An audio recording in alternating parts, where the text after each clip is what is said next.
اعوذ باللہ من الشیطان الرجیم، بسم اللہ الرحمن الرحیم، الحمد للہ رب العالمین والصلاة والسلام علی اشرف الانبیاء المرسلین نبینا سیدنا ابی القاسم محمد وعلی آلہ الطیبین الطاہرین المعصومین لا سیما بقیت اللہ فی الارضین روحی وارواحنا لتراب مقدم الفدا ولعنت اللہ علی اعدائہم اجمعین۔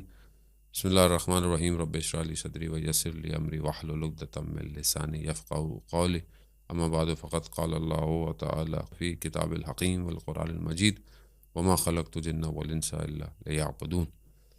عزیزان محترم، ماہ رمضان اور تربیت نفس اور جوان کے عنوان سے آپ کی خدمت میں حاضر ہیں۔ ماہ رمضان ہمیں بہت ساری آپشن جو ہے وہ دیتا ہے، تفکر کی، غور و فکر کی، ذکر کی۔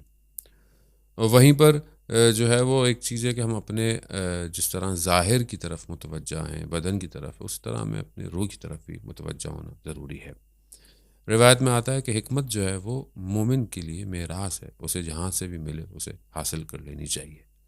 یہ جو حکمت ہے، علم ہے، یہ بہت ضروری ہے۔ اس کے لیے یہ کہ صرف ہمارے ظاہر کے لیے ضروری نہیں ہے۔ دنیاوی تعلیمات جو ہم اکثر حاصل کرتے ہیں ریکوائرڈ بھی ہے، پروفیشن کی، معاشرے کی بناوٹ کے لیے، اسٹرکچر کے لیے ہر علم کی ضرورت ہے۔ اسی طرح انسان کی عقل اور انسان کے قلب اور انسان کے نفس کی حالتوں کے لیے بھی ایک علم کی ضرورت ہے، ایک حکمت کی ضرورت ہے، اور وہ اسے چاہیے کہ جہاں سے اسے حاصل ہونے کی توفیق ہو، اسے حاصل کرنے کے لیے کوشش کرنی چاہیے کہ انسان اپنی نفس کے اور اپنے قلب کے حالات کو، اپنے اخلاقی معاملات کے لیے بھی جو ہے وہ کہیں نہ کہیں رجوع کرے، کسی استاد کی طرف، کسی دروس کی طرف، کسی کتاب کی طرف۔ ماہ رمضان ہمیں آٹومیٹکلی یہ آپشن دیتا ہے کہ ہم اپنے داخلی جو باطنی وجود ہے اس کی طرف متوجہ ہو جاتے ہیں۔ یہ کیوں ضروری ہے کہ ایک جوان جب ہوتا ہے تو اس کے پاس اسپرٹ ہے، اس کے پاس انرجی ہے، اگر اس کو وہ صحیح استعمال نہیں کرے گا، یہ انرجی اس کی غلط چیزوں میں ڈائیورٹ ہو جائے گی۔ انسان کو اس مقام پہ پہنچنا چاہیے کہ اسے یہ پتہ ہو کہ کل اس کی زندگی میں کون سا وہ کام نیک کرنے والا ہے یا نہیں کرنے والا۔ آیت اللہ شناس فرماتے ہیں کہ اس طرح جوان کو ہونا چاہیے کہ اسے پتہ ہو کہ کل وہ فلانی نماز جو ہے وہ جماعت کے ساتھ پڑھ پائے گا یا نہیں پڑھ پائے گا، اور اگر نہیں پڑھ پائے گا تو کیوں نہیں پڑھ پائے گا۔ یعنی یہ جو کل کا اس کی زندگی کا شیڈیول ہے، یہ اس کے اوپر آشکار ہونا چاہیے۔ کیوں ضروری ہے؟ کیونکہ انسان متوجہ جب ہوتا ہے اپنے نفس کی طرف تو اسے یہ ساری چیزیں پتہ چل جاتی ہیں، اور اس طرح جب اسے پتہ ہو کہ یہ چیزیں، یہ حالات واقع نہیں ہونے والے، تو وہ ان رکاوٹوں کی طرف، وہ ان موانع، وہ جو ہرڈلز ہیں جو اس کو اس چیز سے جو ہے وہ قریب نہیں پہنچنے دے رہے ہیں، اس کو دور کرتا ہے، تاکہ دیکھتا ہے کہ اپنی زندگی کے اندر کیا کرے۔ جس میں پہلی چیز ماہ رمضان بھی ہے، اور ہمارے پاس موقع بھی ہوتا ہے، اپورچونٹی بھی ہے۔ پہلی چیز جو ہے وہ نماز شب ہے، تہجد کی نماز جو ہے وہ بہت امپورٹنٹ ہے کہ انسان جو ہے وہ اس کی طرف متوجہ رہے۔ سوال حضرت ابو ذر غفاری سے پوچھا گیا کہ یہ بتائیں کہ ہمیں کیسے پتہ چلے کہ جو ہم خود کیسے ہیں اور جو ہم عمل کر رہے ہیں کیا وہ صحیح ہے یا غلط ہے؟ تو وہ قرآن کی آیت کی تلاوت کرتے ہیں اور فرماتے ہیں کہ اپنے اعمال کو قرآن کے اوپر پیش کرو، قرآن پہ پیش کرو، تو تمہیں پتہ چل جائے گا کہ تمہارے اعمال کیسے ہیں۔ کیونکہ قرآن جو ہے وہ خود جو ہے وہ بتاتا ہے کہ جو لوگ نعیم ہیں، جو لوگ ابرار ہیں، جو لوگ نیک کام کرتے ہیں وہ بہشت میں جائیں گے، اور جو فجار ہیں، جو غلط کام جن سے سرزد ہوتا ہے، وہ جہنم کی طرف جائیں گے۔ تو پوچھنے والے نے کہا تو اس کا مطلب ہے تو سب پلٹ کر انسان کے اپنے اعمال کے اوپر آ رہا ہے، تو پھر خدا کی رحمت کہاں ہے؟ تو خدا کی رحمت، ان رحمت اللہ قریب من المحسنین، یعنی سورہ اعراف کے اندر پروردگار یہ ارشاد فرماتا ہے کہ رحمت جو ہے وہ محسنین کے قریب ہے۔ اب میں جو ہے وہ اپنی زندگی میں دیکھوں کیا میں قریب ہوں اس پروردگار کے۔ اب ظاہری طور پر نماز شب پڑھنا یا تہجد کی نماز کے لیے، یا مثلا ماہ رمضان کے روزے رکھنا، ظاہری طور پر کہ انسان کے جسم کو نقصان ہوتا ہے، بلکہ یہ نقصان نہیں ہے۔ جب احکام شرع ہیں یا کوئی اللہ کی طرف سے حکم ہے یا واجبات ہے یا عبادات ہیں، یہ کبھی بھی انسان کے وجود کو نقصان نہیں دے سکتے، اس کے ظاہری بدن کو نقصان نہیں دینے کے لیے۔ بلکہ سائنس بھی اس کو اب تو پروف کرتی ہے کہ انسان کا روزہ کتنا امپورٹنٹ ہے اس کے بدن کے لیے. انسان کا رات کو اٹھنا، صبح فجر کے وقت اول ٹائم پر اٹھنا، عبادت کرنا کتنا امپورٹنٹ ہے.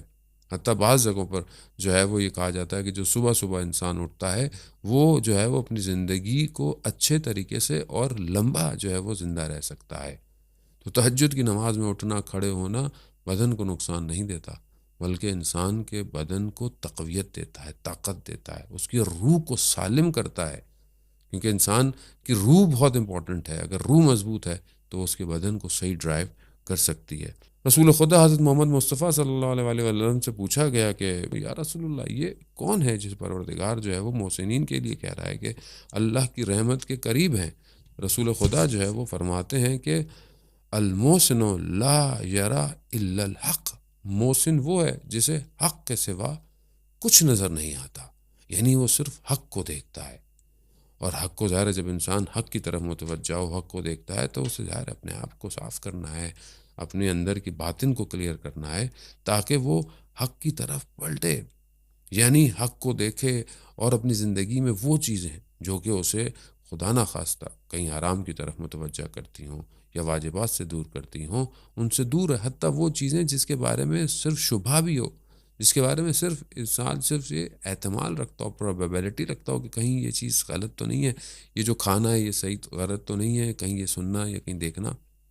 آگے جب یہ حدیث پڑھتی ہے کہ وہ صرف ایسا نہیں ہے کہ وہ صرف حق کو دیکھتا ہو، بلکہ محسن وہ ہے کہ ولا یقول الا الحق، یعنی وہ حق کے سوا کچھ کہتا بھی نہیں ہے.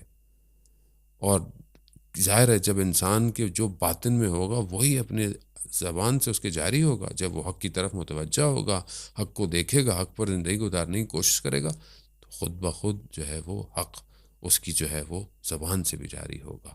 جب زبان سے حق جاری ہوگا تو زبان سے صرف نہیں، اب اس کو حق سننا بھی ہے، حق دیکھنا بھی ہے، حق کہنا بھی ہے. تو ہم اپنی زندگی میں دیکھیں کہ ہم جو بہت کچھ بول رہے ہیں، سنتے ہیں، کیا یہ سب حق ہے؟ کتنا ہم اپنا وقت جو ہے وہ حق کے لیے اور کتنا ہم دوسری چیزوں کے لیے گزارتے ہیں؟ بہت آسان ہے، اپنے اعمال کو پیش کریں جو ہے وہ قرآن کی طرف، اپنے اعمال کو پیش کریں حدیث و روایات کی طرف. بعض اوقات انسان ٹی وی کے سامنے بیٹھا ہے، میڈیا، سوشل میڈیا جو بھی انسان یوز کر رہا ہے، فیس بک ہے، یوٹیوب ہے، یہ ساری چیزیں دیکھ رہا ہے، پتہ نہیں کیا کیا دیکھ رہا ہے، کیا کیا سن رہا ہے. کیا یہ سب حق ہے؟ تو اپنی زندگی کو کس چیز میں، اپنے ان گھنٹوں کو کس چیز میں جو ہے وہ ضائع کر رہا ہے کہ جس کا کوئی فائدہ بھی نہیں ہے، جو اس کو کسی مقام پہ بھی نہیں پہنچائے گی، بلکہ ہو سکتا ہے اس کو خدا نخواستہ کسی گناہ کی طرف یا کسی مشکل کی طرف، یا اگر نہیں بھی ہے تو اس کے وجود کو ضائع کر دے، اس کے ذہن میں سوچنے سمجھنے کی صلاحیت کو ہٹا دے. کیوں انسان ضعیف اور کمزور ہو جاتا ہے؟ بعض اوقات صحیح فیصلے نہیں کر پاتا اپنی زندگی میں، بعض اوقات اس کا وجود جو ہے وہ شاید کوئی فائدہ نہیں دے پاتا. تو ماہ رمضان ہمیں یہ آپشن دیتا ہے، ماہ رمضان ہمیں یہ اپرچونٹی دیتا ہے. آٹومیٹکلی ایک سسٹم ہمارے بدن کے اندر، ہمارے روح کے اندر جو ہے وہ جاگ جاتا ہے کہ تم روزے سے ہو، روزے میں تم نے کیا دیکھنا ہے، روزے میں کیا تم نے بولنا ہے، روزہ تمہیں کس طرف متوجہ کرا رہا ہے.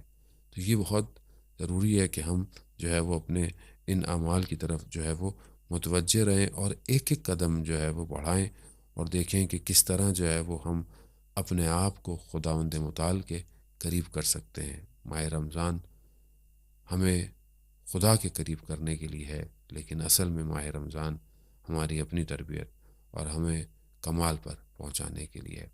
اپنا خیال رکھیے گا. والسلام ورحمۃ اللہ.